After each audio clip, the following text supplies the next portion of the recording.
Well, in the wake of a Fox 5 I-Team investigation, law enforcement agencies across Georgia are taking steps to avoid arresting innocent Georgians on felony drug charges. That investigation found authorities putting too much faith in a field drug test that even the manufacturer warned should always be confirmed by a real lab. Well, Fox 5 I-Team reporter Randy Travis returns now with some changes that are already underway. That's right, Russ and Sinead. Yeah, these tests are often called NIC tests and were never supposed to be the main reason to arrest someone on felony drug charges.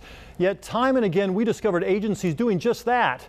Well, now following our investigation, some are not so trusting. It's just after midnight and a small canister inside this Jeep Cherokee has Lawrenceville police extra curious. You can still see some in it. Yeah, it's got a white substance in there. They questioned the couple just pulled over for driving with no registration. Oh, that's fine. It has, it actually has What it is. sweetener in it. Sweetener. Like Splenda. Yes. Interesting. Interesting because their drug field test already determined that mystery white substance was amphetamines. Someone's headed to jail tonight on felony drug charges. I swear to God, there's nothing in it. It is sweetener. We don't even do drugs. We don't do anything. A Fox 5 I-Team investigation discovered law enforcement across Georgia making felony drug arrests based largely on the results of these $2 tests, commonly called NIC tests. Even though the box itself screams in capital letters, all test results must be confirmed by an approved analytical laboratory. In just 1 year, the state crime lab reversed 145 positive field tests. That meant innocent Georgians spent days, even weeks behind bars before they could make bond, sometimes losing jobs or homes. Before our investigation aired, did you have any idea that these tests were suspect? No, I did not. But some departments already had concerns. When we analyzed those 145 false positive cases, we discovered 13 examples where police decided to hold off making a drug arrest until they received crime lab confirmation. Good thing. Otherwise, Duluth police would have wrongly arrested these 3 delivery workers for cocaine possession. You want a weapon to take it with you? You got my address and all my information. I ain't going nowhere. They insisted it was air freshener. They were right. I really want to keep my job. DeKalb police decided to wait before charging on a cocaine case. The suspect said what tested positive was Goody's headache medicine. They were also right. Gwinnett School Police did not arrest a student despite a positive meth result because they worried the result was a false positive. Another right call. To conduct the test properly, you're supposed to drop a piece of the suspected material in one of these pouches here, carefully follow the instructions, and then see if the solution on the bottom matches any of the blocks pre-printed on the package here. But keep in mind, these tests are often conducted in the field, in the dark, where it's sometimes very hard to see the colors. In fact, we found multiple examples where the colors did not match, but the officer thought they did, and still made the arrest for illegal drugs. Rockdale County stopped relying on field tests after we profiled an innocent driver they wrongly jailed. A month later, Georgia Tech police stopped using NIC tests altogether because of the controversy. In light of our investigation, the head of the Georgia Association of Chiefs of Police is urging his 1,200 members to not rush drug arrests. I would use more caution. I think there should be more evidence provided than that test kit, and I think that we could do better than that. I was upset because I knew that there wasn't anything. There was nothing. It was just sweetener.